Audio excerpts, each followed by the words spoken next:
It's the conversation, the one. You walk into your patient's room and that sweet, skunky smell is hanging in the air. It is a dead giveaway they're using cannabis against medical advice. You start running through the possibilities. Is this interacting with their medication? Is it going to slow down their healing? Is their entire post-op plan about to get derailed? But when you try to bring it up, you hit a wall of deflection. It's just weed. It helps me relax. It's natural, it's fine.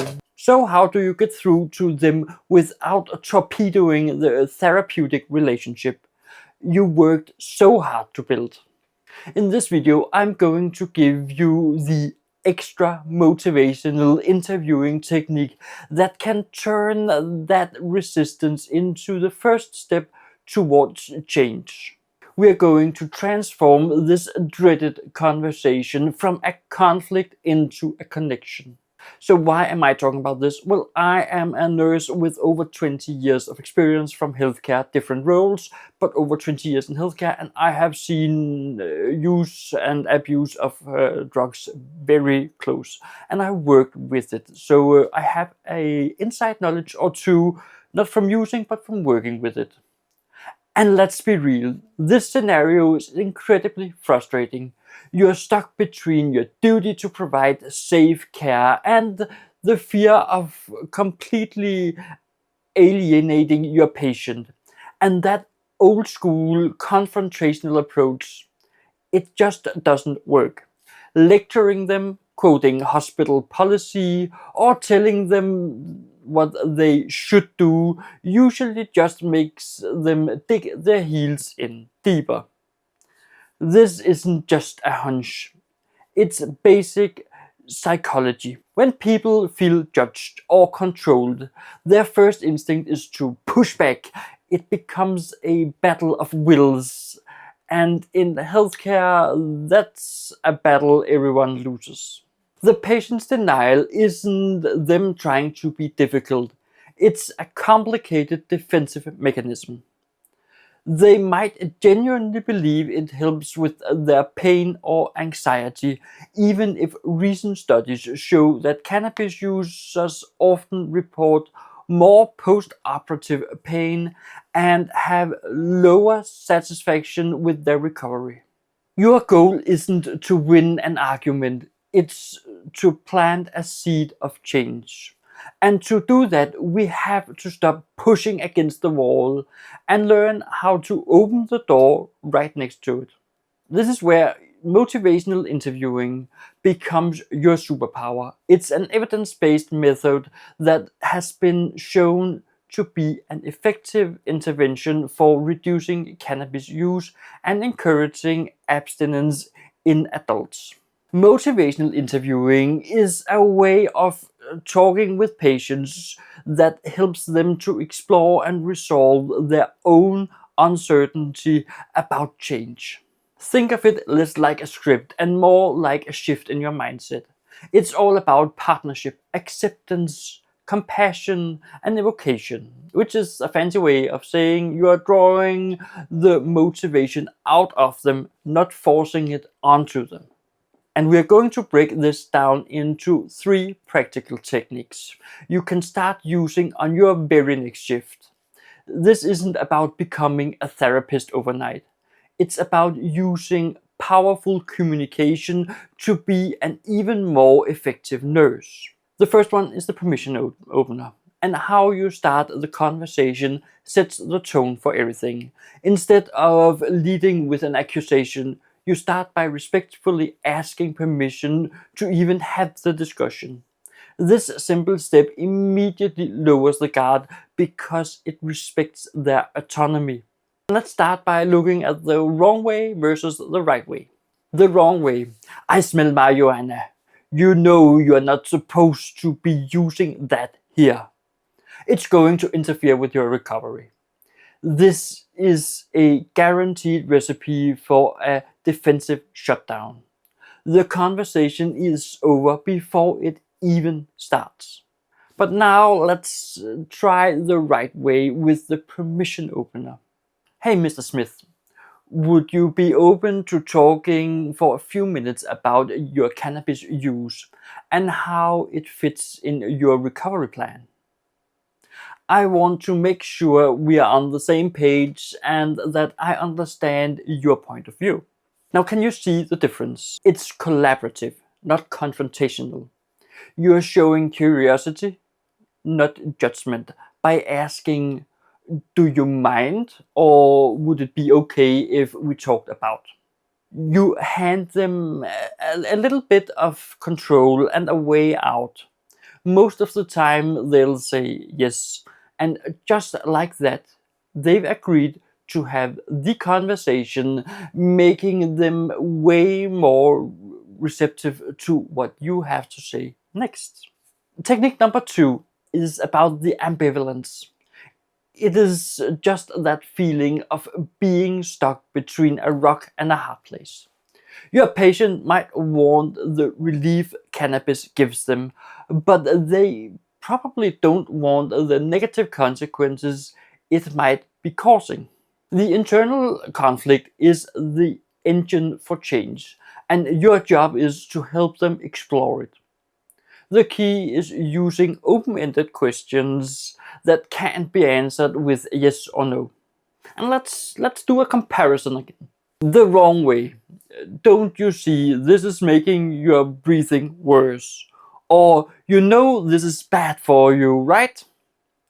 These are dead-end questions that drips with judgment.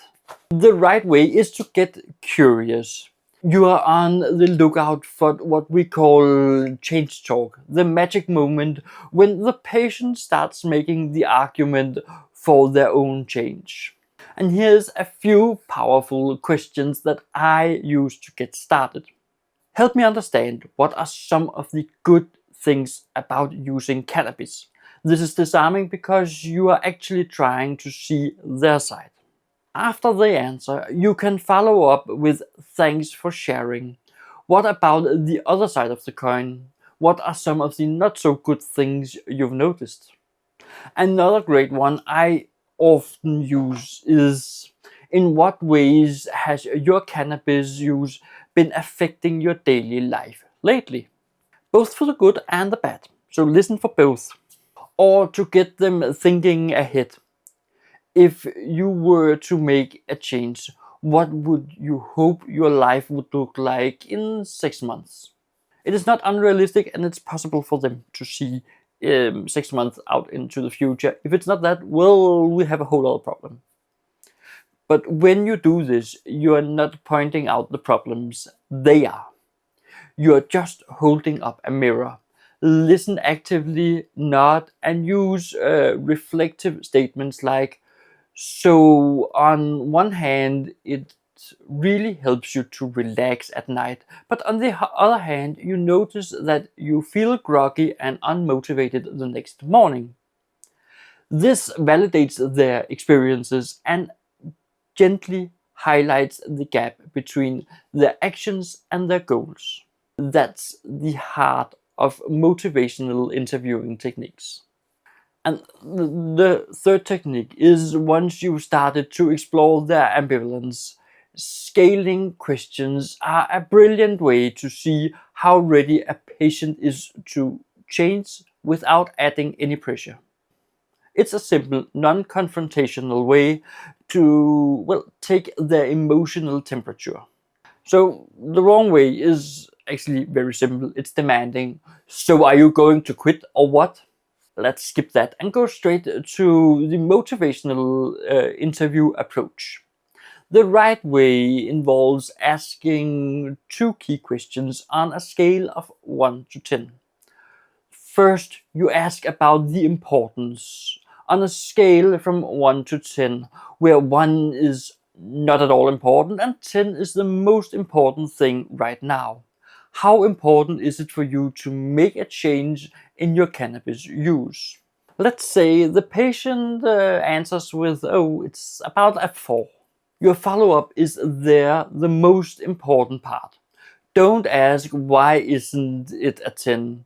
or why so low. Instead, you ask, that's great. Why a 4 and not a 1 or a 2? And this is a fantastic trick. It forces them to argue for change. To answer, they have to list reasons why change is at least somewhat important to them. They are literally voicing their own motivation. Next, you check their confidence. Okay, so you are at a 4 for importance. Now, on the same scale, 1 to 10, how confident are you that you could make a change if you decided to? If the patient here says, oh, it's around a 3, your follow-up is similar. Got it. So what do you think it would take to get you from a 3 to a 4 or 5? This question flips the script to problem solving. It lets them identify their own barriers. Maybe it's stress or withdrawal worries or something else. And that you are opening to offer real targeted support and resources. These techniques are your foundation, but let's apply them to two tricky situations where your patient is currently intoxicated and when they are in withdrawal. When a patient is actually intoxicated, the judgment is off and they might be anxious or paranoid. This is not the time for deep motivational talk. Your number one priority is safety and harm reduction. Keep the environment calm and adopt a low arousal approach with as little stimuli as possible. Make sure you have fall precautions in place and closely monitor their vitals and neurological status. Your only goal is to keep them safe. Once they are sober and clear-headed, you can circle back and use motivational interviewing techniques, the exact techniques we discussed. And when the patient is in cannabis withdrawal, well, this is a very real condition. A 2020 meta-analysis found that it affected about 47% of regular or dependent users who stop or cut back. Symptoms like anxiety, irritability, insomnia, and an upset stomach usually starts 24 to 48 hours after last use and peaks around 2 to 6 days after last use. One of the most helpful things you can do is simply educate your patient about this timeline, explaining that what they are feeling is a predictable temporary medical syndrome, not a personal failure. This approach can be incredibly validating, especially when you say it's a medical syndrome. Your role is supportive, encourage hydration and nutrition, help with sleep hygiene, and offer coping strategies. Unmanaged withdrawal is a huge reason for relapse, so recognizing and managing these symptoms is key. Time to pay the bills, and sorry for the interruptions. I'll be as brief as possible and return to the program you were watching, but I have to pay the bills, and one of the ways I pay my bills is with this. It's a poster, oh yeah, but it is a picture I have taken and I'm selling it as a print on my store in a great quality. I like this quality, I like this picture. This is the newest one I have just gotten in to my store as I just opened this one. And well, if you like it, or if you like anything like this, check out my little Etsy store. It is a way for me to pay the bills and get more time to make these videos for you. Check it out and get the full story behind this picture over at my Etsy store, link in the description. And back to the scheduled programming. So the conversation about cannabis that we all dread, it doesn't have to be a source of frustration. When you shift your approach from confrontation to collaboration, you can turn it into a moment of real opportunity. Just remember the 3 keys. Start by asking for permission. Use open-ended questions to explore their ambivalence. And use scaling questions to let them build their own case for change. Because as a nurse, you are in a powerful position to plant that seed of change. Your empathy and skillful communication can be the catalyst that starts someone on a new path.